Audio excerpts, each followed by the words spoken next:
Hello दोस्तों, जय हिंद, वंदे मातरम। चलिए, आज का ये वीडियो जो है हाई स्कूल का यूपी बोर्ड का, ये आपका गणित का प्रश्न है, अभ्यास 1.2। ठीक है, तो आइए शुरुआत करते हैं। पहला प्रश्न क्या है? निम्नलिखित संख्याओं को अभाज्य गुणनखंड के रूप में व्यक्त कीजिए। निम्नलिखित संख्याओं को अभाज्य गुणनखंड के रूप में व्यक्त कीजिए। ऑप्शन पहला आपका दिया है क्या? 140। दूसरा क्वेश्चन क्या है? 156। तीसरा क्या है? 38, 25। तो इसको जो है किस रूप में व्यक्त करना? अभाज्य गुणनखंड के रूप में व्यक्त करना है। तो एक चीज़ आपने सीखा होगा कि एलसीएम निकालना सभी ने सीखा होगा। ठीक है, तो एलसीएम कैसे निकालते हैं? जैसे 140 है, ठीक, तो इसको इस तरीके से पहले हम कॉलम बना लेंगे। उसके बाद इसे जो है सबसे छोटी संख्या से भाग करते हैं, सबसे छोटी संख्या से। जैसे मान लो लास्ट में 0 है तो 2 से कट जाएगा। ठीक है, तो 2 से हम इसको पहले भाग करेंगे तो 2 7 14 हो जाता है, ये 0 ऐसे ही आ जाएगा। ठीक, फिर 0 है तो 2 से फिर कट जाएगा, 2 से 2 तिहाई 6 हो जाता है और 2 पंचे 10 हो जाता है। जो नहीं आता उसको यहाँ साइड में भाग करके देख सकते हैं। जैसे 70 को हम 2 से भाग करेंगे, मान लो ऐसे नहीं आ रहा है आपको भाग करना, 35 कैसे आया नहीं समझ में आ रहा है, तो इसको हम क्या करेंगे? 2 से भाग कर लेंगे कहीं पर। जैसे 2 तिहाई 6, भाग तो आता ही है सबको। ठीक है, ये 0 यहाँ आ जाएगा तो आपका हो जाएगा 10, फिर 2 पंचे 10 कट गया, ये आ गया आपका 35। तो यहाँ क्या लिखा जाएगा? 35। ठीक है, नेक्स्ट ये 35 है तो अब ये किससे कटेगा? लास्ट में 5 है तो 5 से कट जाएगा, 3 से तो कटेगा नहीं। ठीक है, इससे बड़ा 5 होता है 3 से, तो 5 से काटेंगे, 5 सते 35। अब ये 7 है तो 7 से ही कटेगा, 7 एकन्नम 7। ठीक है, अब 7 एकन्नम 7 यहाँ तक आ गया तो ये आपका क्या हो जाएगा? इधर का जितना भी बना यही आपके अभाज्य गुणनखंड हो जाएंगे। क्या होंगे? अभाज्य गुणनखंड। तो इसका 140 का अभाज्य गुणनखंड क्या बन गया? 2 गुणे 2, 2 2 बार है, 2 गुणे 2 बन गया। फिर गुणे में कितना है? 5 है। ठीक है, फिर 7 है। यही आपका आंसर हो जाएगा, अभाज्य गुणनखंड बन गया। आया समझ में? कोई दिक्कत? ठीक, चलिए अगला देखते हैं। दूसरा प्रश्न इसी पर है। दूसरा क्या है? 156 है। ठीक है, 156 को हम कैसे करेंगे? 156 ऐसे लिख देंगे, उसके बाद एक लाइन खींचेंगे। ठीक है, इस तरीके से कॉलम बना देंगे। अब लास्ट में 6 है, इसका मतलब 2 से कट जाएगा, 2 से भाग कर दो, 2 7 14 हो जाता है, एक बच जाएगा इसका तो वो इसमें आ जाएगा, तो इसके नीचे आएगा तो कितना हो जाएगा? 16 हो जाएगा। 16 को 2 8 16 भाग करेंगे। अब लास्ट में 2 है तो 8 है तो फिर 2 से कटेगा। ठीक है, जब इकाईकांक किसी भी संख्या के इकाईकांक सम संख्या है तो वह 2 से कट जाएगा। या फिर हम देखेंगे 0 हो, 2 हो, 4 6 8 इतनी संख्याएं इकाई के स्थान पर दिखेंगी तो 2 से विभाज्य हो जाएगी। तो इसको काटेंगे, 2 तिहाई 6, नहीं आता तो इस तरीके से भाग करके आप देख लीजिए कहीं पर भी। ठीक है, तो इसको काटेंगे, 2 तिहाई 6 हो जाएगा। अब उसके बाद 2 9 18 हो जाएगा, क्योंकि ये एक इसका बच जाएगा शेष, तो ये यहाँ आ जाएगा, 18 हो जाएगा। अब ये 39 है, देखो 3 से ये कट जाएंगे। ठीक है, 13 तिया 39 होता है तो 3 से ये कट जाएंगे, 3 एकन्नम 3, 3 तिया 9। फिर 13 से कटेंगी, 13 एकन्नम 13, 13 एकन्नम 13, हो गया ख़त्म। इसका अभाज्य गुणनखंड क्या बना? 2 गुणे 2 गुणे 3 गुणे 13। ठीक है, यही आपका आंसर हो जाएगा, यही अभाज्य गुणनखंड हो जाते हैं। कोई दिक्कत यहाँ तक? ठीक है, अगला आगे देखिए क्या है। जैसे 38 25 तीसरा है, 38 25 है, इसको कैसे हल करेंगे? 38 25 को, इसको हल करने का 38 25 को पहले ऐसे लिख दो, 38 25। ठीक है, 38 25 ये आपका लिखा ही है। ठीक, तो मैं यहीं से करना शुरू कर देता हूँ, कोई दिक्कत नहीं है। तो ये हो जाएगा, लास्ट में 5 है, इसका मतलब ये 5 से कट जाएगा। कितने से? 5 से, तो इसको 5 से ही काट दो। 5 सते 35 हो जाएगा, 3 बच जाएगा, ये 2 32 हो जाएगा। तो कितनी बार जाएगा? 5 36 हो जाता है, 2 बच जाएगा, फिर 5 5 पचम 25 हो जाएगा। ठीक है, फिर लास्ट में 5 आया तो 5 से फिर कट जाएगा, 5 का नाम 5 हो जाएगा, 2 बच जाएगा यहाँ पर, ये कितना हो जाएगा? 26 हो जाएगा, तो 5 पचम 25 हो जाता है, फिर 1 बचेगा तो 5 तिहाई 15। ठीक है, अब ये 13 मतलब यहाँ पर 1 5 3, तो इसको देखो 3 से कट जाएगा शायद, जोड़ो तीन से विभाज्यता का नियम अगर आप नहीं पढ़ें तो समझ लीजिए। तीन से विभाज्यता का नियम क्या होता है, जितने भी अंक लिखे रहते हैं, जिस संख्या को हमको विभाजित करना है वो तीन से विभाज्य है कि नहीं है उसकी जानकारी कैसे मिलेगी, इनके अंकों को जोड़ दो। जैसे 3 और 5 को जोड़ते हैं 9, और सॉरी 8, 8 और 1 9, तीनों को जोड़ने पर 9 आ रहा है, इसका मतलब 9 जो है 3 की टेबल में आता है या फिर 3 से डिवाइड है, तो ये संख्या भी पूरा 3 से डिवाइड हो जाएगी। तो 3 से करेंगे, 3 5 जा मतलब 3 5 15 हो जाएगा, 3 का नाम 3 हो जाएगा। ठीक है, अब ये 3 से फिर कट जाएगा, 3 इकन्नम 3 हो जाएगा, 2 हो जाएगा, 3 7 21। अब ये 17 से ही कटेगा, 17 इकन्नम 17। तो इसके फैक्टर आपके यही बन गए, 5 गुणे 5 गुणे 3 गुणे 3 गुणे 17। ठीक है, ये इसके अभाज्य गुणनखंड हो गए। ठीक है, कोई दिक्कत आया समझ में? चलिए नेक्स्ट प्रश्न की ओर चलते हैं। अगला प्रश्न हमारा है, स्टार्ट करते हैं। प्रश्न क्या कह रहा है, पूर्णांकों के निम्नलिखित युग्मों के एलसीएम और एचसीएफ ज्ञात कीजिए। पूर्णांकों के निम्नलिखित युग्मों के एलसीएम और एचसीएफ ज्ञात कीजिए। इसकी जांच कीजिए कि दो संख्याओं का गुणनफल बराबर लासा गुणे मासा होता है, एलसीएम इंटू एचसीएफ। ठीक है, होता है, ये हमें जांच भी करना है इसमें। तो पहले हमें क्या करना पड़ेगा, इसका एलसीएम निकालना पड़ेगा। एलसीएम कैसे निकलेगा, इन दोनों का अभाज्य गुणनखंड से। जैसे 2 कितना है, 2 6 26 है, 91 है। ठीक है, हमने लिख दिया। इसका अभाज्य फैक्टर करेंगे तो 13 दूना 26 होता है शायद, 2 गुणे 13।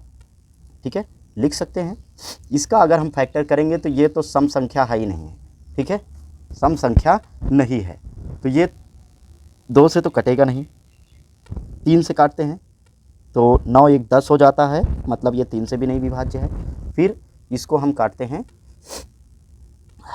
थोड़ा जुकाम हो गई है, तो 3 से भी नहीं कटेगा, 4 से भी नहीं कटेगा, तो 7 से काट देते हैं। कितने से, 7 से, तो 7 से कट जाएगा तो 13 आ जाएगा ये फैक्टर। ठीक है, 13 7 91 होता है अगर आपको पहाड़ा आता है तो। ठीक है, टेबल। चलिए अब इसमें जांच क्या करना है, पहले HCF निकालो। HCF का मतलब highest common factor. Highest common factor का मतलब है दो संख्याओं का जो सभी में कॉमन हो। ठीक है, दोनों में जो कॉमन मिले, तो इसमें क्या मिल रहा है, 13 मिल रहा है, यही आपका क्या हो जाएगा, HCF हो जाएगा। क्या होगा, HCF। लेकिन LCM क्या होता है, इसका उल्टा होता है। LCM, इसमें जो कॉमन मिलता है उसको तो लिखते हैं और जो नहीं मिलता उसको भी लिख लेते हैं। जैसे 2 और 7, ये भी नहीं मिल रहा है तो 2 भी लिखेंगे, 7 भी लिखेंगे, और 13 मिल रहा है, 13 भी लिखेंगे। ये आपका एलसीएम हो जाएगा। ठीक है, इसको अगर हम गुणा कर देते हैं एलसीएम को, तो यह कितना हो जाएगा, 26, 7 दूना 14, 14 को 13 से गुणा कर दो, 13 चौको 52 हो जाता है, 13 का नाम 13, 13 5 18, 182 हो जाएगा आपका एलसीएम। अब जांच क्या करना है, जांच आपको करना है दो संख्याओं का गुणनफल। ठीक है, दो संख्याओं का गुणनफल बराबर हो जाता है छोटी संख्या एलसीएम गुणे एचसीएफ। तो दो संख्याओं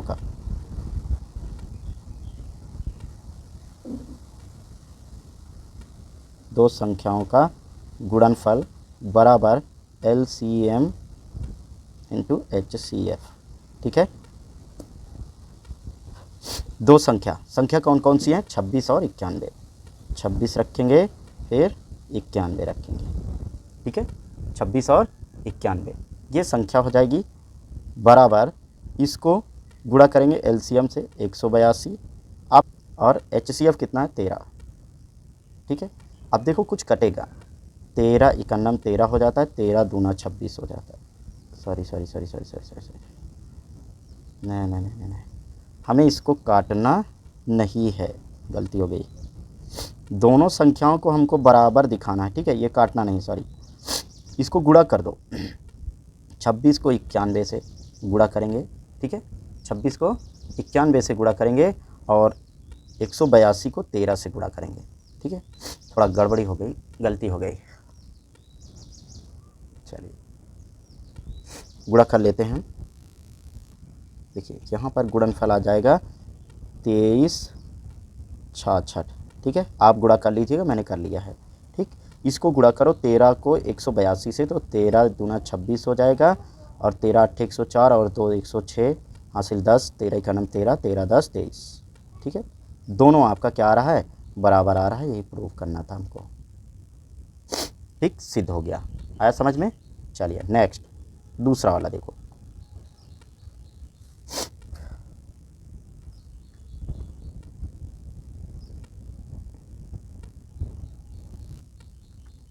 पाँच सौ दस और 92। ठीक है, 510 यहाँ लिख देंगे, 510 और 92।